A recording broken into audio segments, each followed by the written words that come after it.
Welcome to r/EntitledPeople, where we share stories from your lives about people who think the rules don't apply to them, and they should get what they want. Thank you, friends, for subscribing to the channel, and for so many likes. And today we have 3 great stories, so subscribe, hit the like button, and let's begin. The first story, entitled Guess Epic Meltdown Backfires. The second story, From Walmart to Freedom, Quitting on the Spot and Finding Respect in a New Career. The third story, When Priorities Clash in a Customer Service Nightmare. The first story is entitled B Meets Her Match. So y'all, this is gonna probably be long, but it just happened, and it's so ridiculous I laughed with my GM after it happened. So the phone rings and I'm checking in a guest. I say excuse me and pick up the phone. It's Foodtells.nom agent, he'll be dumb A agent, DA, and I'll be me. Me, thank you for calling Happy Days Hotel. This is OP, how can I help you? DA, this is dumb A agent from Foodtells.nom. We have a mural guest that has a reservation for tonight and they need for tomorrow, not tonight. I interrupt him since I had a guest in front of me. I was in the middle of a check-in. Me, I'm sorry, but I'll have to place you a brief hold as I'm checking in a guest. Please hold. It goes silent and he's just like, okay. I kinda laughed internally because he probably thought he was more important than anything else I was doing. I finish checking in the guest and get back to the guy on the phone already knowing where it was going. Me, thank you so much for holding. You were calling about a guest with a reservation tonight. What's the last name of the guest? I really love opera guys. DA, the last name is talking super fast and all together. Me, I'm sorry, we have a bad connection. Could you please spell the first few letters of the guest's last name? DA gives a loud A sigh. It's BITCH for tonight, one night. Me, yes, thank you. I found her in our system under Major B. Looks like it's for tonight for one night. Is this a correct guest? DA, yes, well, the guest unfortunately made it for tonight, and it was supposed to be for tomorrow night, and the guest made a mistake. So we need you to authorize us canceling and getting a refund for tonight and make one for tomorrow. We're almost sold out tonight. We have a 24 cancellation policy, and the guest made a non-refundable, non-cancelable reservation and paid for it through this third-party site at around 8 a.m. this morning, and is saying something 12 hours later about it. Normally, if it's a mistake and they realize it after they make it instead of waiting, I'll say, yeah, just transfer it over tomorrow. But we're almost completely sold out, and we've held this room for this long, and I wouldn't be able to sell it at this point. So it is to come from the GM if Foodtells.nom gets their refund and can refund or move the guest reservation. I can't do that when it's this late in the night unless it's an emergency like a car accident, family death or emergency, hospitalization, etc.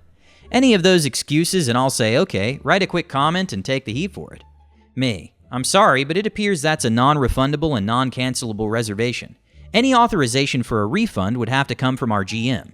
He will be in tomorrow from 8 a.m. to 5 p.m. and you're welcome to speak with him. DA, so you can't authorize me to refund this guest right now for tonight? Me, that's correct. I'm not able to authorize a refund as that comes from our GM.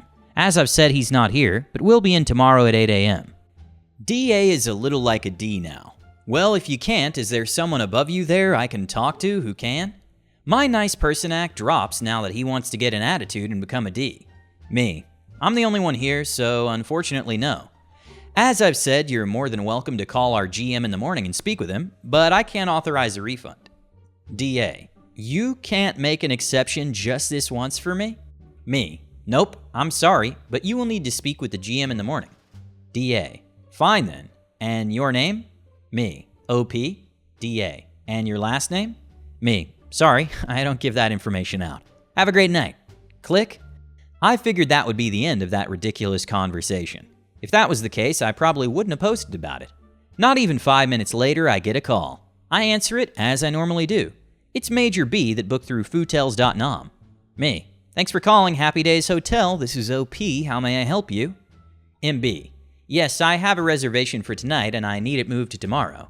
I booked through Foodtells.nom and they just called and spoke with you. Me, yes ma'am. Unfortunately, they're the ones who can change the reservation dates. However, she interrupts me by yelling. I hate being interrupted that way by someone screaming at me through a phone. MB, that's not what they told me. They called and you refused to change the dates or refund me, and this is ridiculous. They said I'll be charged for tonight, and I will not effing be charged for tonight. I will call my effing bank and have you reported and you won't get any money. You're such an effing B. Just authorize them to effing refund me, you B. Me. Ma'am, please do not curse at me, or I will hang up the phone. MB. I can do whatever I effing please, B. I didn't hear the rest because I hung up. I don't get paid enough to be stressed by some B on the other end of a phone that effed up her reservation and wants to take it out on whoever tells her no. The phone rings a minute later. I answer knowing full well it's probably her, but could be the GM or my BF or anyone. I repeat the greeting like always. MB, like spoiled snotty-nosed kid, says with major sarcasm and B-ness, "Are you done hanging up on me now?" So, as everyone in the world knows, do not F with a peeved-off redhead unless you want your soul sucked out and thrown into the river Styx and dragged down into the hopeless abyss. She had already peeved me off calling me a B, and who knows what after I hung up on her. So I reply to her question with my own sarcastic response. Me. Are you done cursing at me? MB. I'll curse at you all I effing want to, you little effing B, and if you hang up I'll keep on calling you over and over all effing night, W. And click. She calls like 10 more times, and each time I answer and just hang up without ever lifting the phone to my ear. If it's an actual kind guest, I'm sorry, but we don't have caller ID, and I was so peeved my hands were shaking, and I actually could feel my heart in my fingertips and neck and basically everywhere. I send a quick text to my GM explaining the situation and let him know what's going on. He sends me a text back saying to keep hanging up on her and not say anything to her. BF calls because I told him my chest was hurting from the anger. Then GM calls to get the whole story. Then like 5 walks in and people come to check in. GM hangs up because I was busy, and I tell BF to text me I'm super busy and hung up. After things died down, I get a phone call. I'm thinking it's my GM calling to see if things are quiet. Nope, it's Major B-Face again. Me. Normal greeting. MB. Yes, what was your name again? I haven't heard her calm yet, so at first I don't recognize the voice, plus I just checked in 15 people with about 7 minutes, so I didn't realize it. Me. OP, how can I help you? MB. I was just calling back again to let you know your behavior towards a guest was unacceptable. I will be contacting your supervisor and GM and having you fired. My GM is the only one above me besides the owners, and he agrees with what I did 100%, and said she absolutely will not be getting a refund whatsoever, and he will not authorize Foodtels.nom to refund her either. Me. I'm sorry you feel that. My GM is aware of the situation, and I've explained all factors to him already. You're more than welcome to call and speak with him in the morning. MB. Good, I'm glad. Because to be honest, your customer service skills are awful, and you should be ashamed of yourself. And I will be calling your corporate customer service and reporting you and your A will be fired. Me. Customer service is more than welcome to call me, and I will be happy to explain the situation, and how you cursed at me for absolutely no reason. MB. I'm a peeved off guest. It's my right to curse and yell at whoever the heck I want, B. Me. If that's your right, it is well within my right to hang up on you if you decide to verbally assault me over the phone. You can call the GM tomorrow morning, but I will not speak with you anymore. Bye. Hung up on her and haven't heard anything else. GM is absolutely not giving a refund. I've already told she called again. And what was said, and he said no, it's not her right to curse at me when it's her mistake. And it is my right to hang up and she will not get a refund at all. If she had been nice and understanding, he would have, but now there's no chance in hell. He told me don't worry, he'll be back up 100% to corporate and the owner. Best part, she did go through and make another prepaid, non-refundable, non-cancelable reservation for tomorrow too. I wish I was working tomorrow just to see her face if she comes in after my GM leaves and finds out there's no one but the front desk clerk here after 5 p.m. But alas, I'm not. I told my fellow coworker about it, and he's ready for the excitement and has told me if she gets like that in person and starts cursing or tries to get physical or anything, he'll refuse to check her in, which will most likely be what my GM says to do anyway. And if she wants to make a stink even then, he'll trespass her and tell her to leave or he's getting cops involved. My excitement for tonight. But seriously, who the F says it's their right as a peeved off guest to curse at whoever they want? B, if you want to do that, it's in my right to hang up on you because you don't want to know what I was holding in. Only 4+ years in the industry have taught me to hold my tongue and just hang up.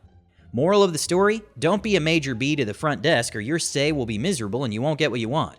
I've also already charged for tomorrow, so we got our payment from the third party for tonight and tomorrow night. Since it's within our 24 hours, it's fine. Can't dispute it. The second story is, yesterday I quit my part-time job at Walmart on the spot, in the middle of a transaction, and found a new job today.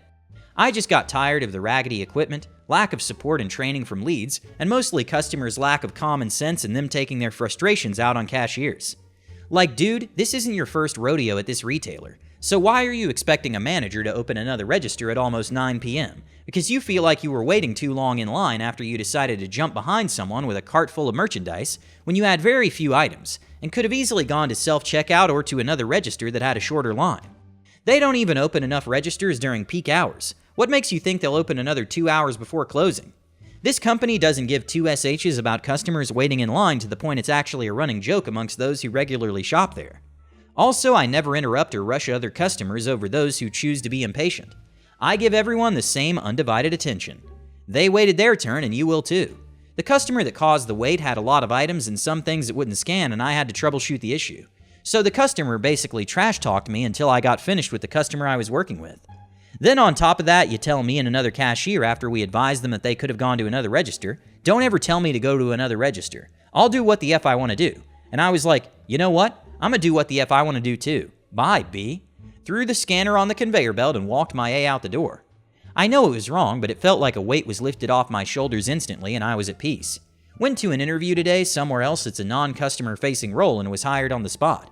It will be labor intensive, but that's fine, because I don't mind working hard, but I do mind being disrespected, and I refuse to put up with anyone down-talking me anymore. I've taken so much crap at jobs from people over the years. My sanity is more important than your Slim Jims and Monster Energy drink being scanned up at the speed of light. The third story is a near 200K phone call. Worked for a building society in England in my early 20s. Very little training, and anything I had to ask my boss was met with, "It's on the intranet, look it up." Now, being on an open desk in an open plan bank environment, it really doesn't fill you with confidence when someone hands you 2 to 3K in cash, and you've just got to work out how to process it correctly based on interpretation of a loosely worded manual on an intranet page. Same manager was called by me to help a customer who was concerned she had been missold a bond and lost a couple of £1,000s because of an early withdrawal. I was new, explained it didn't sound right, and called the manager over. This customer was shouting and screaming, and from my view, justified to be angry at the manager, as she was trying to casually brush it off. Mid-rant, the phone rang and the manager answered it, much to the disgust of both customers and myself.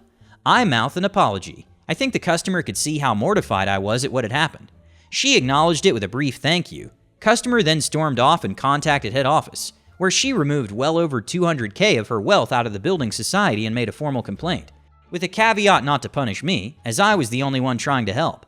I then got hauled into manager's office for the blame for losing the 200K, for siding with a customer over a complaint, and how I was going to have to deal with the regional manager because of my non-compliance. Note, later dealings with the regional were fine given the circumstances explained below. I asked why she took the phone call instead of dealing with the complaint. She said we must always answer the phone because there may be business on the phone. I asked what the call was about, and she told me it was someone wanting to change their address. I promptly told her that the change of address call cost her branch and the company over 200K, and she ought to learn how to deal with people as people instead of just walking bags of money, and I was gone within 2 to 3 weeks of that exchange. I think I was there 3 months in total, and have never been in such a poorly managed role since. Hit the like button and subscribe to the channel. See you in the next video.